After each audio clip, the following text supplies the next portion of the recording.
The California heat had settled heavy over the cul-de-sac that Tuesday morning, thick and dry, like the dust still clinging to the unfinished homes of the new Amber Ridge development. Cement trucks rumbled to a stop as workers in neon vests moved quickly, trying to finish the last pour in the backyard patio of Lot 37. No one noticed the sudden stillness in the air. Not at first.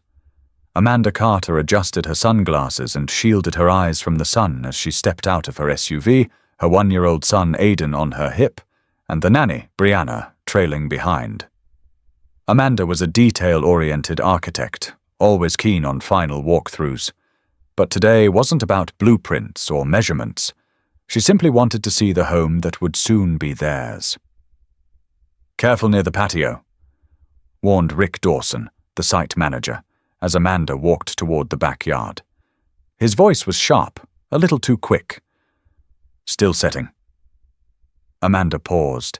The air smelled of wet cement and something else. Brianna set Aiden down on the shaded edge of the patio, where the cement appeared dry. The baby immediately crawled towards the far corner, babbling softly as his small hands tapped the smooth surface. Then he stopped. Amanda didn't notice at first, distracted by her conversation with Rick. But Brianna did. "Aiden," she called, taking a step forward. "Hey, buddy, what's up?" The boy didn't turn. He sat completely still, eyes locked on a hairline crack running through the cement. His tiny fingers reached out and gently pressed into the gap, as if he felt something moving beneath. Then came the sound.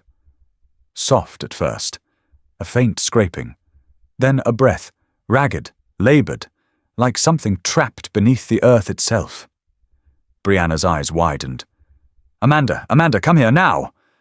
Amanda rushed over, her heels catching in the dirt. Aiden sat frozen, staring into the crack. A dry gasp of air escaped the gap just as a patch of concrete lifted ever so slightly, and through it, a dusty, trembling snout broke through the surface. "Oh my God!" Amanda whispered, stumbling backward. That's a dog!" The workers froze. Rick went pale. Brianna scooped Aiden up just as the German Shepherd's muzzle pushed up farther through the cement. It was caked in dust and dried concrete, but unmistakable. Brown and black fur, cracked nose, whiskers twitching as the animal struggled for breath. From the far end of the street, an elderly woman stepped onto her porch and dropped her gardening shears. Martha Bell squinted, then began shouting as she rushed across the street. "That's Rex! That's our Rex!" Amanda looked over. "You know this dog. Everyone here knows him." Martha panted, eyes brimming. "He's been missing for 2 days." Rick took a step back, glancing at his foreman. "There's no way. No one was here when we poured that slab yesterday." "You poured this patio yesterday?" Amanda snapped. "And you didn't notice a full-grown German Shepherd underneath it?" Rick's voice faltered. "He must have gotten in after. That's impossible. We checked the site before the pour, I swear." Rex gave a weak whine, barely audible. The crack widened just slightly more as the dog shifted beneath the hardened surface. Amanda fell to her knees beside him, hands trembling. "We have to get him out." "I'll call animal control," one of the workers offered. "There's no time," Brianna said firmly, bouncing Aiden, who reached his arms toward the cement. "He's suffocating." Amanda turned to Rick. "Get tools, now." For a moment, Rick didn't move. Then, sensing the growing crowd, neighbors now appearing one by one at their fences, he barked orders. "Drill! Chisel! Move it, people!" Brianna stood beside Amanda, whispering, "He's so calm." Aiden, look at him. He's not even scared." Amanda looked up. Her son's eyes were fixed on Rex with quiet intensity, as if the child had known all along, as if he'd heard something no one else could. Rex's head began to slide downward again. No, don't you dare give up," Amanda murmured, brushing her hand along the dusty fur. "We've got you. You hear me? We've got you." Rick returned with 2 men and tools, and they began carefully breaking through the edge of the slab. Martha knelt beside Amanda and whispered, "That dog saved a boy from getting hit by a delivery truck last year. He's not just any dog. He's got soul." Amanda didn't reply, but she believed it. As the workers broke the concrete piece by piece, something inside Rick shifted. His eyes darted from the slab to the watching neighbors. He wiped his hands on his jeans, stepped back, and muttered, I need to make a call." Amanda looked up. "You're not leaving, are you?" Rick didn't answer. He disappeared around the front of the house, phone to his ear. From the cracked cement, Rex gave another ragged breath. And then, suddenly, silence. "Number no, please," Amanda cried, heart sinking. Then a flicker, his nostrils flared, a blink.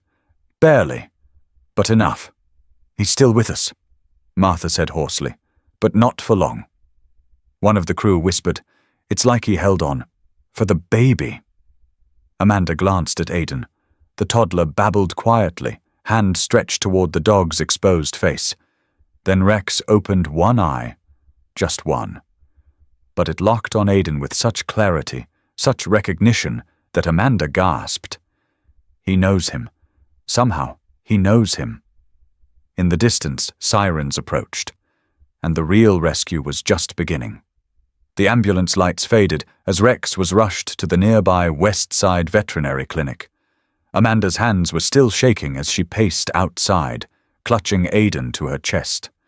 The cement dust clung to her jeans, and her palms bore shallow scrapes from kneeling on the broken slab. The image of that muzzle breaking the surface wouldn't leave her mind. Neither would the way. Her son had sat frozen, transfixed, as if he'd known Rex was there all along. Inside the clinic, Dr. Leslie Monroe, a sharp, no-nonsense woman with 20 years of emergency vet experience, was already working. Her team hovered around Rex, who now lay motionless on the table, his fur caked and matted with grey cement, his breathing shallow but steady. "Vitals are weak but holding. I need an IV line started now," she ordered, snapping on gloves. "Get me warm fluids, oxygen, and prep the sedation in case we have to remove any foreign debris." Rex's eye fluttered open briefly, then closed again. But Monroe saw it. "He's a fighter," she muttered. Back outside, Amanda handed Aidan to Brianna and turned to Daniel, who had just arrived in scrubs, still smelling faintly of antiseptic. Her husband's face shifted from confusion to alarm as she explained what had happened. "Amanda, are you serious? They poured cement over a live dog?" She nodded. "And that man, Rick Dawson, he tried to walk off the site right after." Daniel's jaw clenched. "We need to report this." "Not yet," Amanda said, scanning the parking lot. "Something doesn't sit right with me. I want to know what he's hiding first." Back at the site, Rick had returned, not because he wanted to, but because something about Amanda's glare had stuck with him. The neighbors were still gathered. Police tape now circled the patio like a scar. Officer Jalen Rhodes, a calm but firm patrolman, had begun asking questions. Rick shifted uncomfortably under Officer Rhodes's gaze. "It must have crawled in under the tarp. We didn't hear a thing. The pour went fast." "That patio slab covered almost 300 square feet," Rhodes said, unimpressed. "And your crew didn't notice a single sound? No movement? No barking?" Rick's eyes flicked to Ethan, his assistant, who stood nearby looking like he might be sick. I asked Ethan to check the site before the pour." Officer Rhodes turned. "Is that true?" Ethan hesitated, his voice barely above a whisper. "I did a sweep, but I didn't go into the back room." Rick cut in quickly. "The dog wasn't in there. That's what matters. It's not our fault." But the officer wasn't writing it off. "We'll be following up. Don't leave town." Meanwhile, back at the vet clinic, Dr. Monroe stepped into the waiting area, her face tight with exhaustion but steady. He's stable. For now," she said. "Rex is dehydrated and suffering from acute oxygen deprivation. If he hadn't broken through that slab when he did." Amanda exhaled for the first time in hours. "We'll need to keep him overnight, maybe longer," Monroe continued. "There's one more thing." She led them into the recovery room, where Rex now lay on a clean blanket. His breathing was less labored, his coat trimmed where the cement had hardened dangerously close to his skin. "He has microscarring on his front paws," Monroe explained. "Consistent with frantic digging. He didn't get trapped. He was trying to get in." Daniel frowned. What would make a dog willingly bury himself under wet cement? Amanda turned to Aiden, who toddled toward the glass wall separating them from Rex. The baby pressed both hands to the glass and smiled. Rex, barely conscious, stirred. "He wasn't digging for himself," Amanda whispered. "He was digging to protect something." That night, Amanda lay awake in the hotel bed, watching Aiden sleep. Daniel was silent beside her, still trying to process it all. "A dog doesn't bury itself alive," Amanda said quietly. "Something was in that house, something Rex was trying to get to." Daniel shifted. "If he was chasing another animal." "No," she cut in. "It wasn't a chase. It was a rescue. I saw the way he looked at Aiden." Daniel stayed quiet. Across town, under a flickering streetlight, Ethan stood outside a 24-hour diner. He lit a cigarette with trembling fingers, eyes scanning the shadows. A voice behind him. "You didn't tell them, did you?" Rick's shadow stepped forward. Ethan flinched. I didn't lie, but..." Rick leaned in close. "Keep it that way. You've got a pregnant wife, don't you?" Ethan swallowed hard. "I cover your paycheck. You cover mine." Rick hissed. Nobody needs to know what we really heard that morning. But Ethan's conscience had started to crack. That morning, as the sun crept back over Amber Ridge, Amanda took Aiden to see Rex before the vet opened to the public. Dr. Monroe allowed them a few quiet minutes. Aiden reached toward Rex, who was still groggy but lifted his head slowly. His tail gave a single thump against the blanket. Amanda knelt down beside them.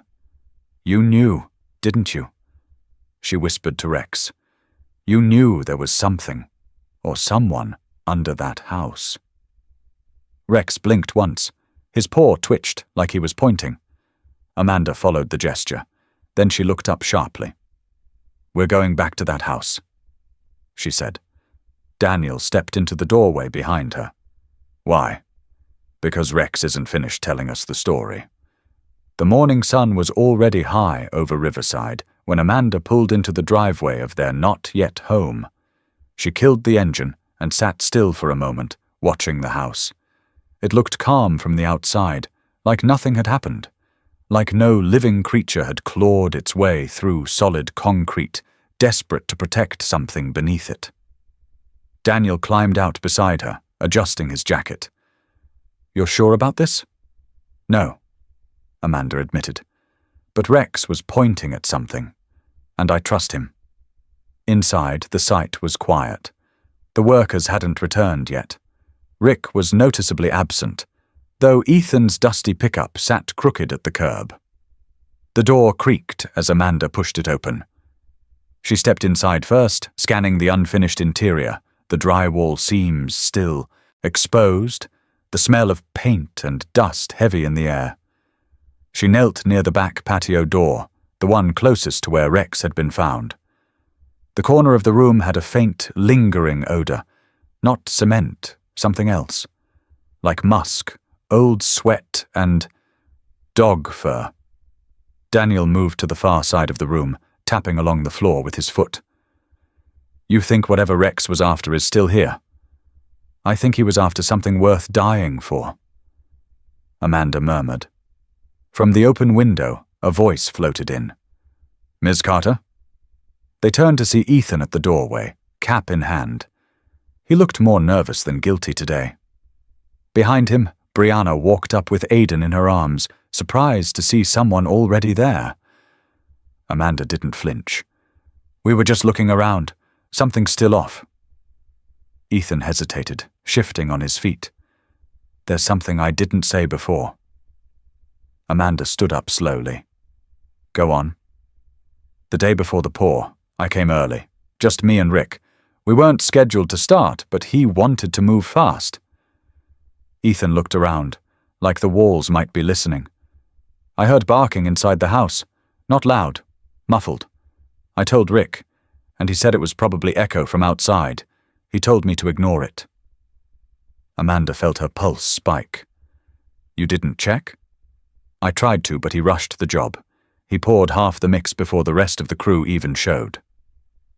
Daniel's voice was calm, but his words sharp. "So you both heard it. You both knew there might be something inside." Ethan looked at the floor. "I thought it was nothing. I really did." Amanda didn't answer. Her eyes were fixed on Aiden, who had wiggled out of Brianna's arms and was now toddling toward a narrow hallway near the back of the house. His small hand rested briefly on the frame of a half-finished bedroom door. Then he pointed. Amanda followed. The room was unfinished, just drywall and subfloor, with no door installed yet. The only window was ajar, a faint breeze stirring the dust. Aiden walked in without hesitation, stopped near the far wall, and tapped the baseboard with his open palm. 1, 2, 3 times. Then silence.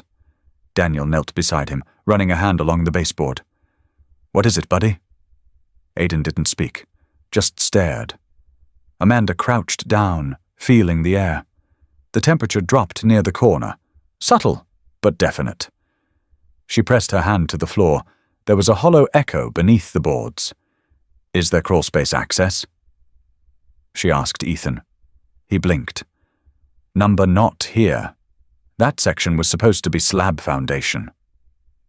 Amanda looked at Daniel. "Then why does it sound like there's space beneath it?" Daniel grabbed a screwdriver from a nearby toolbox and began to pry up the molding. With a groan, the panel loosened, and behind it, a dark void. Ethan paled. That's not on the blueprint." Amanda reached for a flashlight. She shined it into the gap. Beneath the floorboards, there was an uneven pocket in the dirt.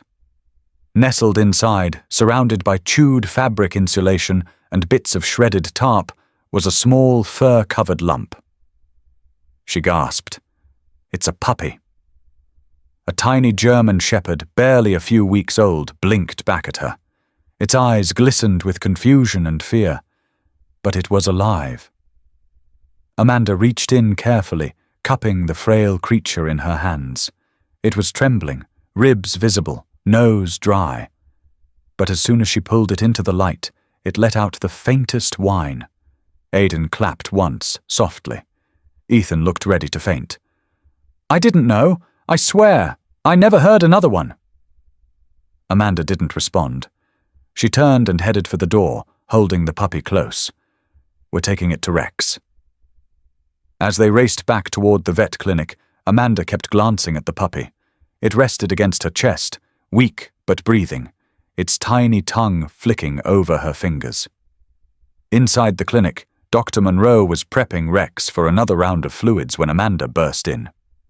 "We found this under the house," Amanda said breathlessly, holding the pup out. It was what Rex was trying to reach.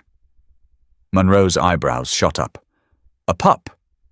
He protected it, buried himself under that slab to get close.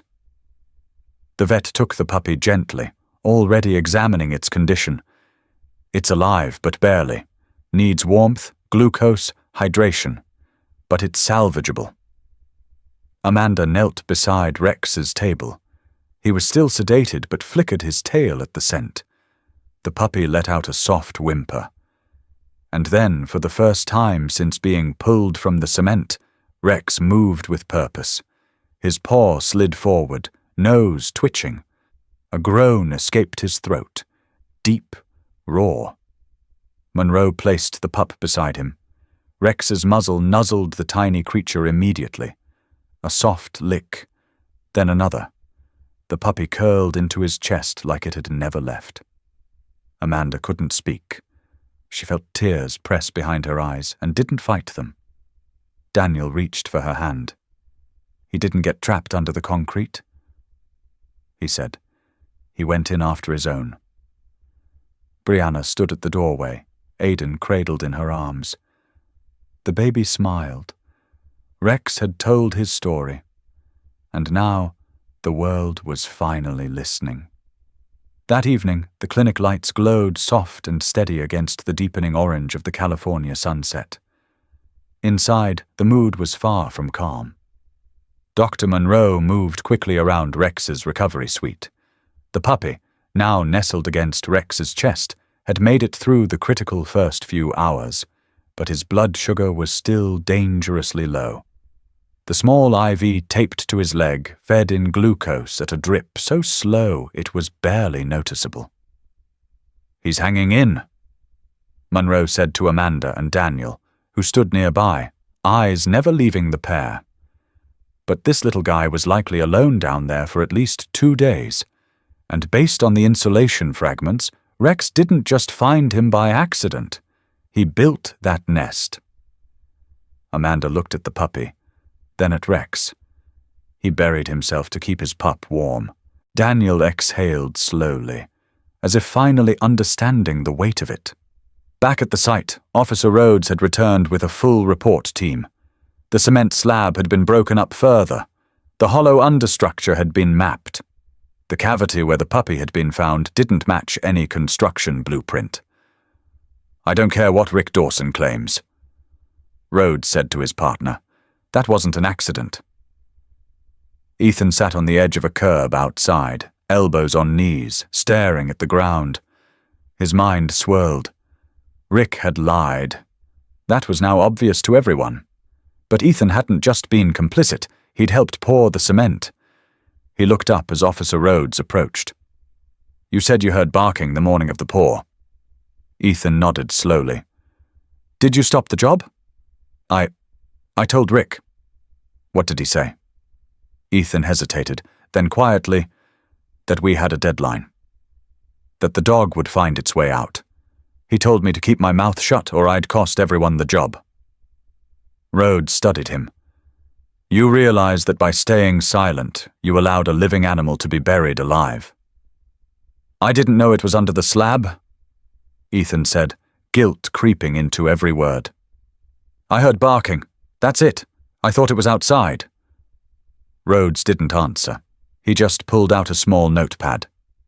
"Stay available. We'll need a full statement." Ethan nodded, wiping sweat from his brow. "I'll tell you everything. I didn't know there was a puppy too."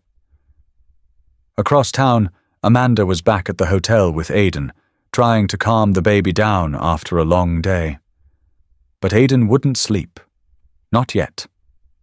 He kept standing in his crib, peering out the window toward the direction of the clinic.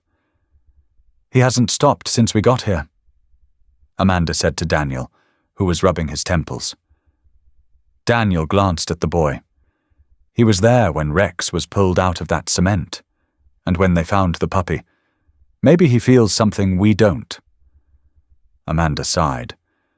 Dr. Monroe said Rex lifted his head for the first time when Aidan walked into the room, that he followed his voice. "She's a scientist," Daniel muttered. "And she's saying that?" Amanda turned. "So are you. And here we are, watching our toddler communicate better with a dog than either of us can." Daniel let the silence sit for a moment. Then his phone buzzed. It was a voicemail from Rick Dawson. He played it on speaker. "Daniel, it's Rick. Look, I know this looks bad, but there are things about that house you don't understand. That crawl space shouldn't even exist. We didn't build it. It was already there." Amanda and Daniel exchanged glances. Rick's voice grew shakier. I think something else happened there. I don't know who's watching me now, but you need to be careful. I'm leaving town tonight. Don't call back." The message ended. Amanda stood up fast. "He's running." Daniel's face was grim. Or hiding. They drove straight to the site. By the time they arrived, Rick's truck was gone. But Ethan's pickup was still there, and so was a police cruiser. Amanda didn't hesitate. She walked straight toward Ethan. "What's going on?" she demanded. "Rick just left us a message. Said he didn't build the crawl space, that it was already there." Ethan's eyes darted nervously. "He's lying." "Are you sure?" "I'm sure about the concrete schedule.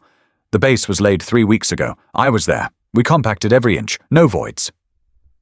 Amanda stepped closer. "So how did a hidden cavity appear under the slab?" Ethan swallowed. "I don't know." Officer Rhodes stepped in. "Unless someone modified it after the pour." Amanda looked sharply at him. "You think someone dug it out?" Rhodes nodded. "Or someone hid something." At that moment, Daniel's phone buzzed again. This time it was a call from Dr. Monroe. "Rex is awake," she said, "and trying to stand." Amanda gripped the phone tight. "We're on our way."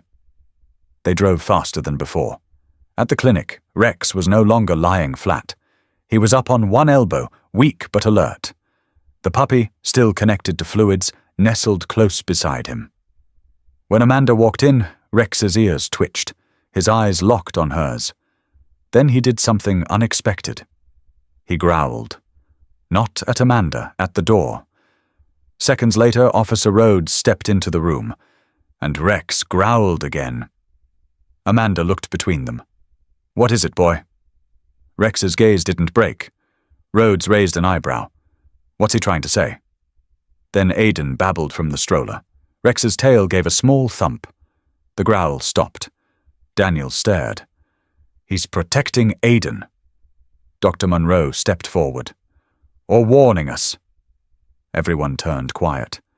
The door to Rex's room stood open, creaking slightly in the breeze. And in the hallway, a shadow moved. Someone had been watching them. Listening. Rex's nose lifted, twitching with precision. Amanda whispered, "He smells something. Or someone." Rex took a trembling step forward. He wasn't done fighting, and neither were they. The next morning began with rain, a rare thing in Riverside.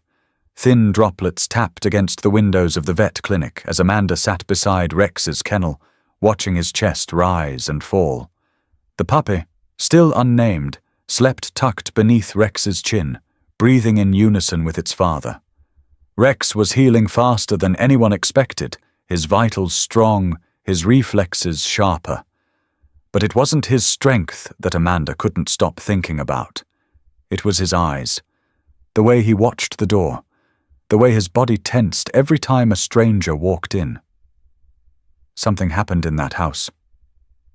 Amanda said quietly to Dr. Monroe, who stood just behind her. Something he remembers. Dr. Monroe nodded. He's showing signs of trauma recall. Whatever he saw or smelled, it's still with him. Daniel entered with coffee and a file folder. "You're going to want to see this." Amanda took the folder. Inside were printed blueprints from the city records for their property. The original foundation plan. No crawl space, no void. Daniel pointed to a highlighted note at the corner of one page. "And look at this. The permit for the foundation was amended, 4 days before the pour." By Rick Dawson, Amanda's eyebrows lifted. He said it wasn't his doing. He lied, again. Before either could say more, the clinic door opened.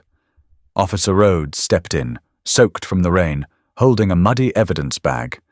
Inside was a small, scorched USB flash drive. "We found this buried in the dirt wall of the crawl space," Rhodes said, his expression unreadable. "Still half melted, probably from contact with a heat gun or concrete mixer. But tech thinks they can salvage part of it." Amanda glanced at Rex, who was already watching the officer again, his body tensing slightly. "You said someone was inside the clinic hallway last night," Rhodes added. "No fingerprints, but the alarm was disarmed with a valid code." "Rick's code." Daniel exhaled. So he came back. For this? Looks that way. The tension in the room thickened. Brianna, who had just arrived with Aiden, entered quietly and took a seat in the corner. The baby immediately reached for Rex, babbling softly. Rex's tail gave a faint wag. Amanda sat beside her son, wrapping an arm around his small frame. Why would Rick risk coming back? She asked. What could be on that drive? Before Rhodes could respond, his phone buzzed.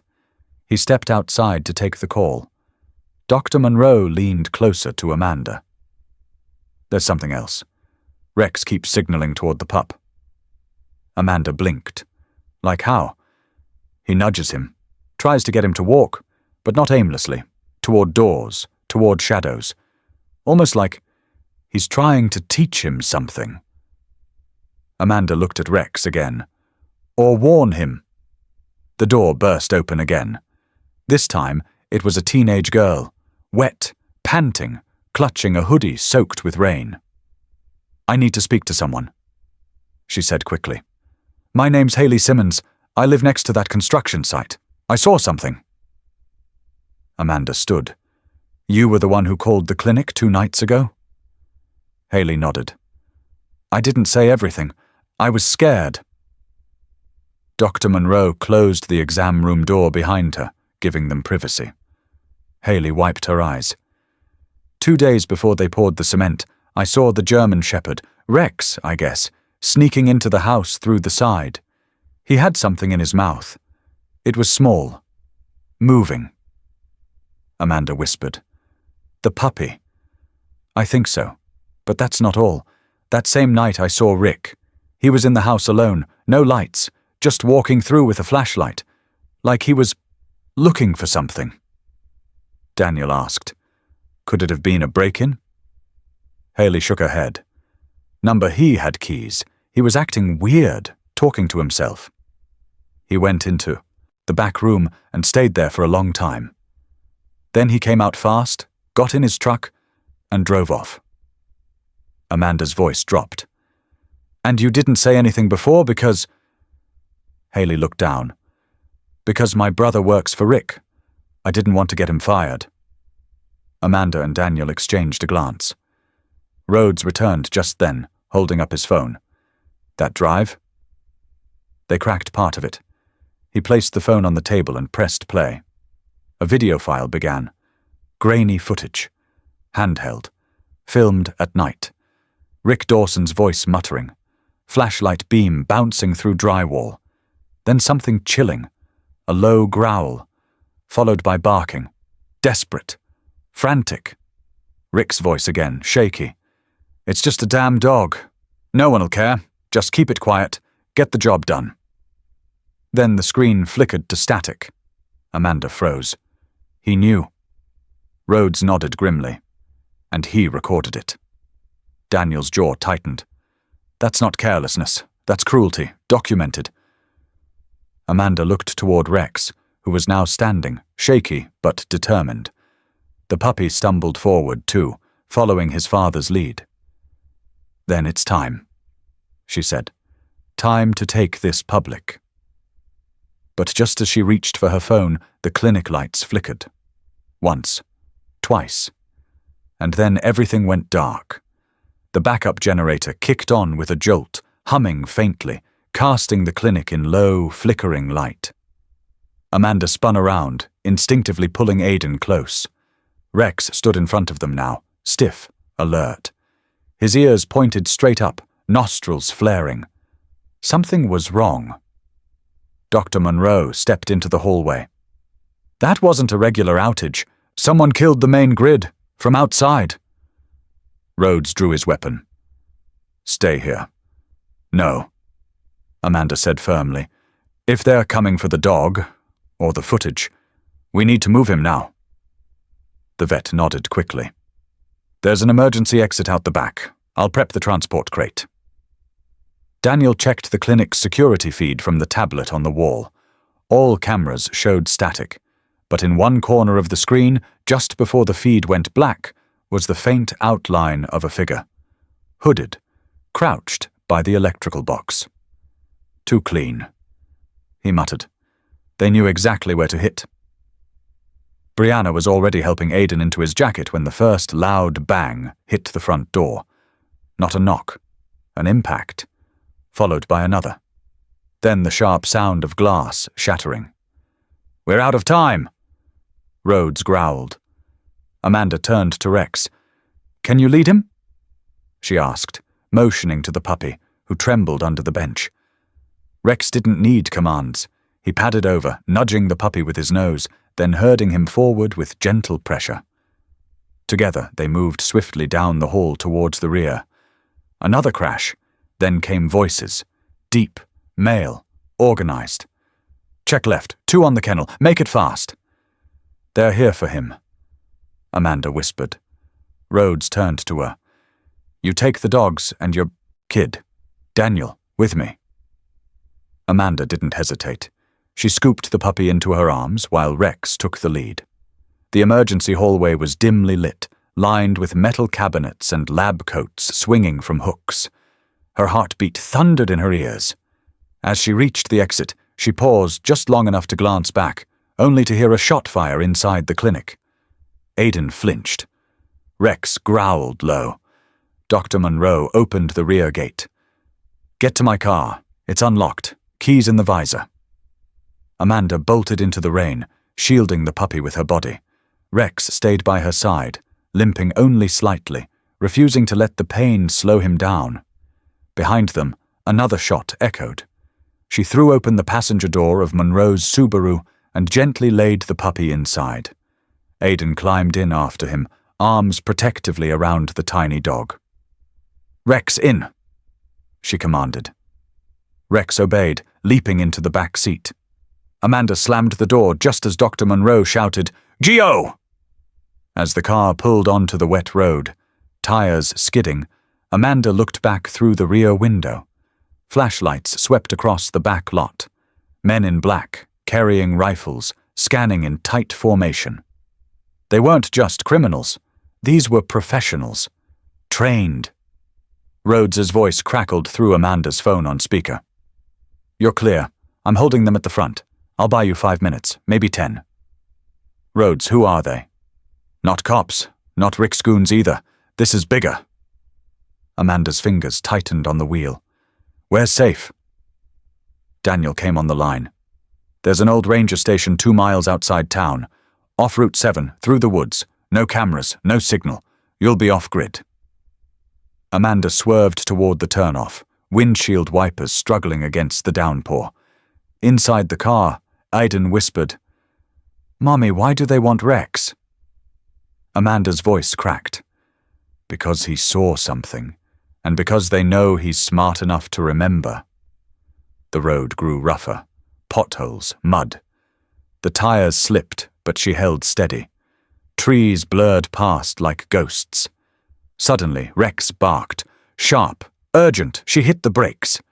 A shadow blocked the road. A figure stepped out from behind a tree, arms raised. Rain dripped from his jacket. Amanda's heart stopped. It was Rick Dawson. She reached for the glove box but found nothing. No weapon. Rick stepped closer, grinning. "Amanda, you have no idea what you're in the middle of." Rex snarled. "I wouldn't," Amanda warned. But Rick kept talking, calm as ever. "That dog doesn't belong to you. He belongs to a program you shouldn't even know about." "What program?" Rick laughed. "You really think Rex was just another K-9 washout? He was trained for something much bigger, something off the books, and someone wants him back."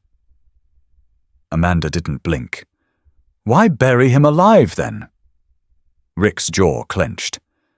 "Because he went rogue, bit the wrong man, protected the wrong kid, started remembering things they trained him to forget." Amanda opened the door slowly, keeping herself between Rick and the car. "Get out of the way." He didn't move.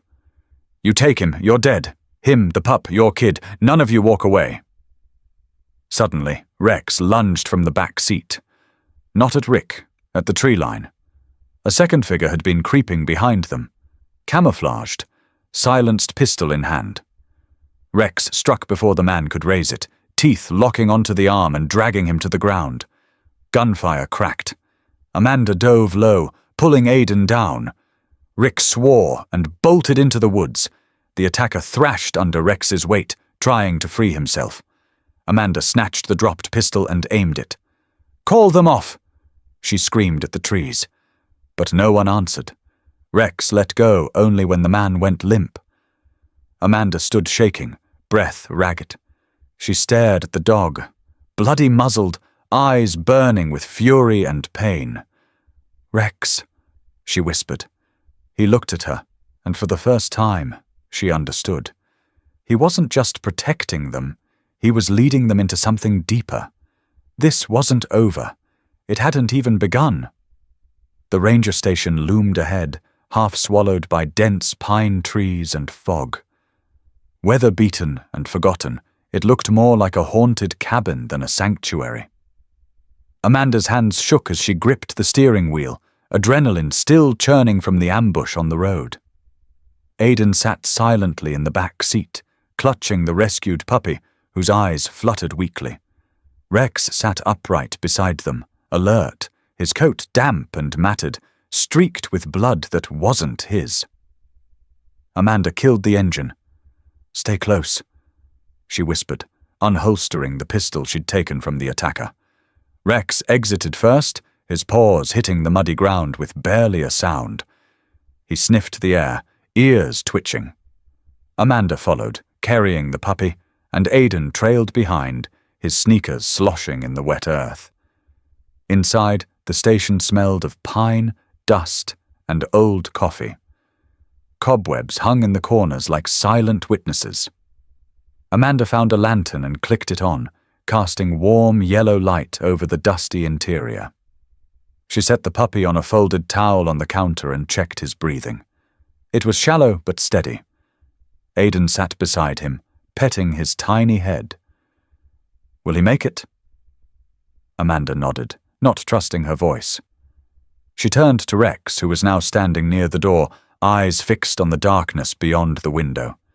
Then came a low growl. Amanda froze. Rex didn't bark. He only growled when he was certain. She peered through the broken blinds. Nothing. Just trees swaying. A crunch echoed outside. Amanda raised the pistol, pointing it toward the door. "Who's there?" A man's voice replied, calm and familiar. "Easy, it's Daniel." She exhaled, lowering the gun. Daniel stepped inside, dripping wet, his jacket torn. "Rhodes sent me. He's okay, but stayed back to delay anyone following." "Did you shake them?" "For now, but they're triangulating us. We've got maybe a couple hours, tops." Amanda nodded. "We need answers. Now, who are these people?" Daniel glanced down at Rex. He was part of Project Sentinel. Black budget operation. No paper trail, no oversight. They were training dogs like Rex for cognitive mapping, memory retention, trauma tracking, and retrieval. Retrieval. Amanda's voice rose. Not just for rescues, for people, VIPs, black site assets, even children in war zones, but the side effects were unpredictable. Amanda stared. "You're telling me Rex was built for covert extraction?" "Not built," Daniel corrected. "Born, but enhanced, conditioned, until he started resisting commands. The last straw was in Syria. He defied protocol to protect a child caught in crossfire. They labeled him defective and shipped him stateside for disposal. They tried to bury him in cement," Amanda whispered, rage rising. "And now he remembers. That's why they're hunting him." Aiden spoke up, voice quiet but clear. "He's not defective. He's perfect." Amanda turned to her son and smiled softly. "He's ours now." Suddenly Rex let out a sharp bark. Then the power cut. Darkness fell like a curtain. Amanda moved fast, snatching the lantern. Daniel flipped the safety off his sidearm. Outside, the woods had gone eerily silent. A single drone-like buzz broke the quiet. Then a voice crackled through a speaker outside. "Turn over the asset. No one needs to get hurt." Amanda moved to the front window. A black SUV was parked 50 yards away. 2 men stood beside it, dressed in tactical gear, eyes hidden behind night vision goggles. Another figure stepped forward, hands raised. It was Rick Dawson. Again. Amanda stepped back, stunned. "He was taken down. Rex had him." Daniel cursed. "That's not possible." Rick's voice boomed. "Let's not drag this out. You're protecting a dangerous piece of tech. Give us the dog." Rex growled low. Amanda's hands trembled around the pistol. "You said he went rogue," she called out. "But he didn't. You did." Rick ignored her. "You have 1 minute." Daniel pulled Amanda aside. "They're not bluffing. They'll use gas, burn us out. We can't fight them. Then we outsmart them." She glanced at Rex. "Can you get out, boy?" Rex didn't blink. He moved toward the back door and stopped, waiting. Amanda grabbed the towel-wrapped puppy and gave Aiden a quick kiss on the forehead. "Stay here. Don't open the door unless it's me or Rex." "But promise me, Aiden." He nodded, lip trembling. Daniel handed Amanda a flashbang and a small EMP device. "Pop these at the perimeter. It'll fry their comms and give you 2 minutes." Amanda and Rex slipped out the back door into the shadows. Rain slicked the forest floor, muffling their movements. They circled wide, flanking the SUV. Rex stopped near a mossy log, pawing the earth. Amanda followed his gaze. Another man was crouched near the SUV, radio in hand. Amanda tossed the EMP. Sparks erupted. The radios died. Then she threw the flashbang. The night exploded in white light and sound. Rex charged. Chaos followed. Amanda sprinted in, pistol raised.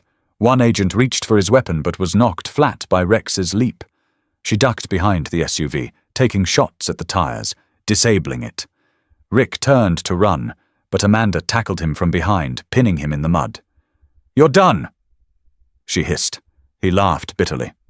"You don't get it? This goes deeper than me. You think they'll stop?" Amanda pressed the gun to his chest. "I don't care. He's not going back." She stood and called to Rex. He returned, limping but upright, blood on his snout. Amanda locked eyes with Rick one last time. "Next time you come for him, bring God himself." Then she turned and disappeared into the woods, Rex by her side.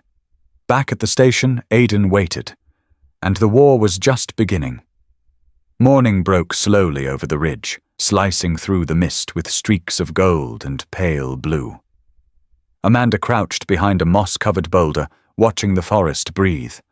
Her heart was pounding, her hair clinging to her neck in damp strands.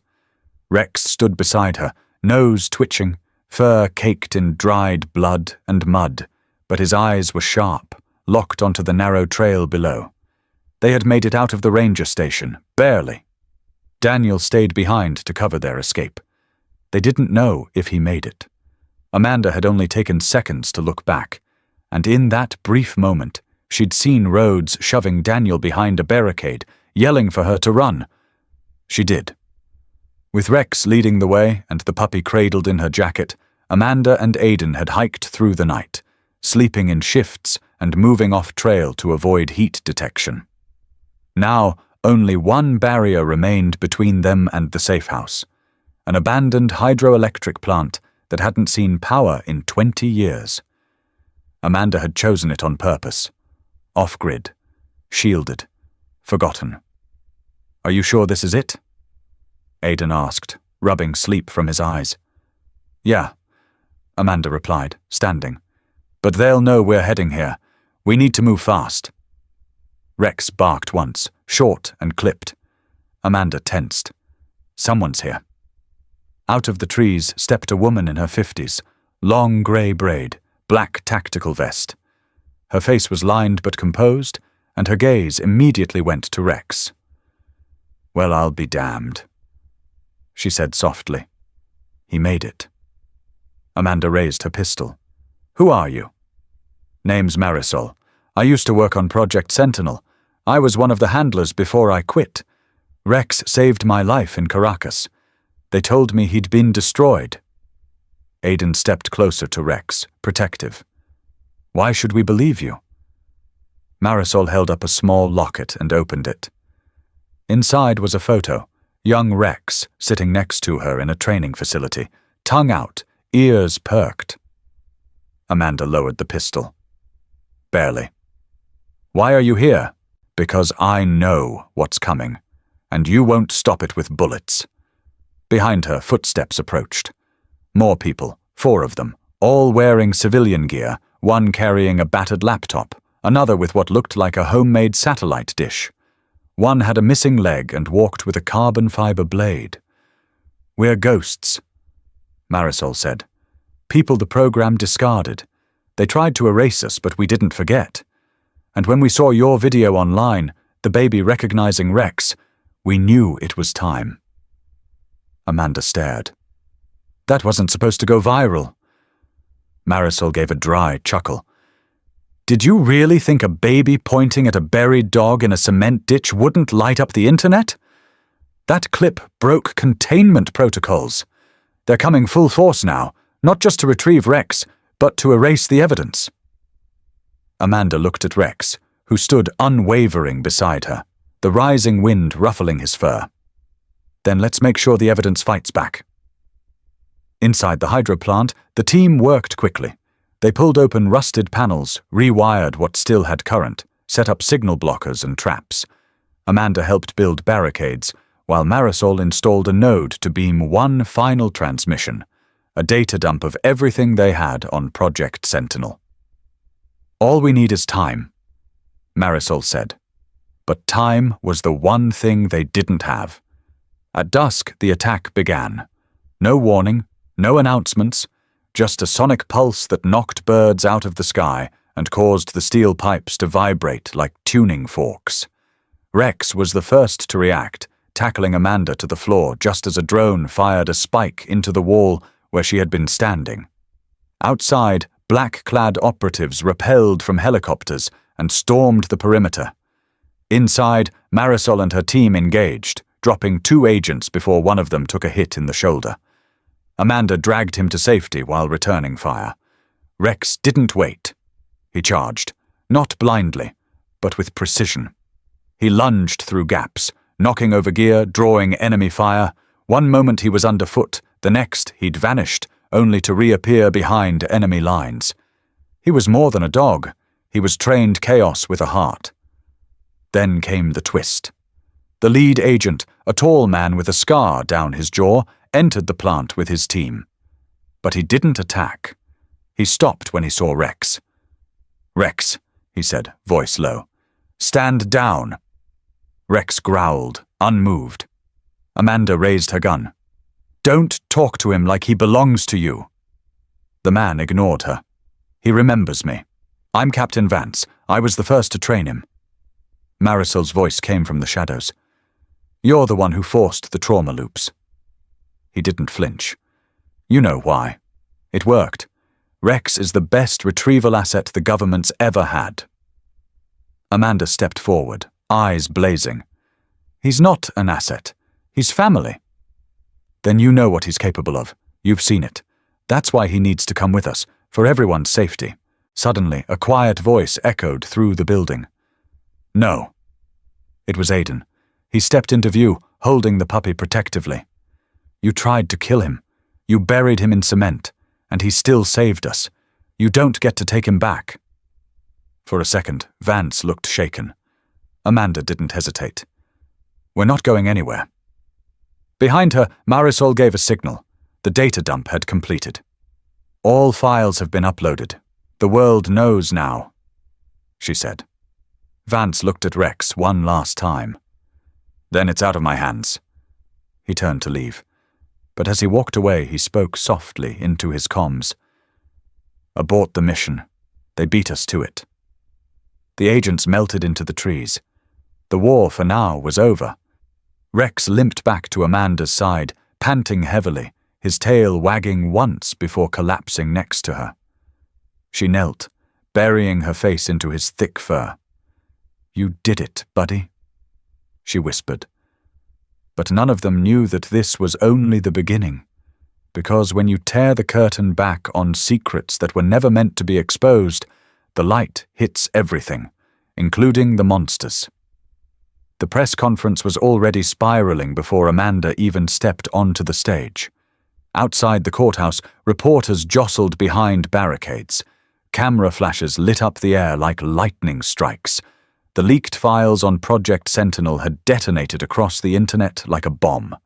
Public outrage swelled as news anchors described children used as behavioral triggers, dogs abandoned like faulty weapons, and a secret task force that operated without oversight. Amanda adjusted the collar of her jacket. Behind her stood Marisol, Aiden, and Rex, his fur now brushed, his eyes alert. The puppy nestled against Aiden's chest, blinking at the chaos with innocent confusion. A woman from CNN shouted, "Amanda, can you confirm the military buried Rex alive after deeming him unstable?" Amanda looked directly into the camera. Number, they didn't deem him unstable. They deemed him inconvenient. He saw too much. He remembered too much. Another reporter chimed in. What about the allegations that Rex was trained to recognize children's cries as kill commands? Amanda's voice shook, but she didn't look away. That's what they tried to do. But Rex didn't become a weapon. He became a protector. You saw the video. A child recognized him, not as a threat, but as a hero. There was a pause. One of those rare collective silences that seemed to hold the breath of an entire crowd. Then came the real shock. From the side of the courthouse steps, a man in military dress pushed past security. General Malcolm Rhodes. He approached the microphone with a cold, composed expression. "Ms. Castillo, you've said a lot. But did you tell them about Bangkok? About the little girl in the white dress?" Marisol flinched. Amanda turned to Rex, who let out a low growl. Rhodes continued. "Your dog went rogue during that mission. He disobeyed direct orders. He chose to protect a civilian over retrieving a target. You call it loyalty.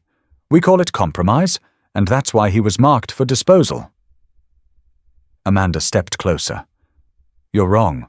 Rex made a choice, a human choice, and you couldn't stomach the fact that he was more moral than half your command chain." Rhodes's jaw tightened. From the crowd, someone yelled, "Let the dog speak!" The crowd erupted in laughter and applause. Rex stood tall, eyes fixed on Rhodes, unblinking. Amanda leaned into the mic. "He already has."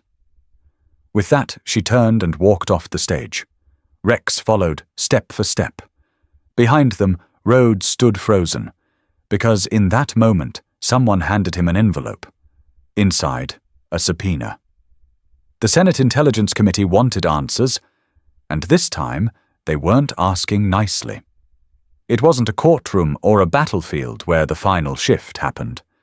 It was a quiet ceremony at a local park in Mesa Creek, under a cloudless blue sky, with a breeze that smelled of pine and redemption. Rex sat on the small wooden stage beside Amanda and Aiden, flanked by law enforcement officers, veterans, and families who had come not just for a hero, but for justice finally named out loud. The mayor stepped up first. "We don't give medals to dogs often, but Rex is not just a dog. He's a survivor, a soldier, and a symbol of everything we forgot to fight for when we let fear and profit take control." He handed Amanda a plaque, then leaned down and placed a medal around Rex's neck. The crowd clapped. A few people cried. Rex didn't bark. He just sat proud, eyes sweeping the crowd like he was protecting every one of them. Later, away from the cameras, Amanda knelt down and scratched under his chin. "They tried to erase you, and now they salute you." Rex let out a soft huff and gently nudged Aiden's hand. The boy giggled, and for the first time in months, Amanda let herself believe they were safe. But peace didn't mean silence.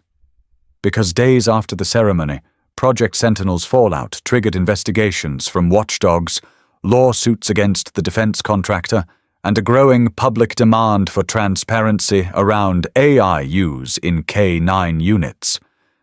Amanda testified before Congress. Marisol disappeared into a witness protection program. And Rex? Rex became a name known in homes, on talk shows, in classrooms where kids debated the ethics of training animals for war. But to Amanda and Aidan, he was just family. The final twist. One of the handlers from the original program, an older man named Dean, came forward, anonymously at first. He confessed that Rex had once shielded his own daughter during a failed extraction. That day in Bangkok, it wasn't just Amanda's unit that witnessed Rex's choice. "I owed him my daughter's life," Dean wrote in a signed letter. But I stayed silent. Until now. It was the final proof the public needed, and it became part of the last frame in the documentary that would go viral in the months to come. Rex, the dog who chose humanity. The story ends where it began, on a quiet road in the woods. Amanda walking with Rex and Aidan, sun cutting through the trees, no more sirens behind them. But one thing was different now. This time, the world was watching with open eyes. And Rex? He was no longer just a number in a file. He was a name. He was a legacy. He was the reason people believed that loyalty, even forged in fire, could lead to something bigger than war, something like healing. If this story moved you, even just for a moment, please support the work we're doing here at German Shepherd, like subscribe and share this story. Let's honor heroes like Rex, not just in medals, but in truth.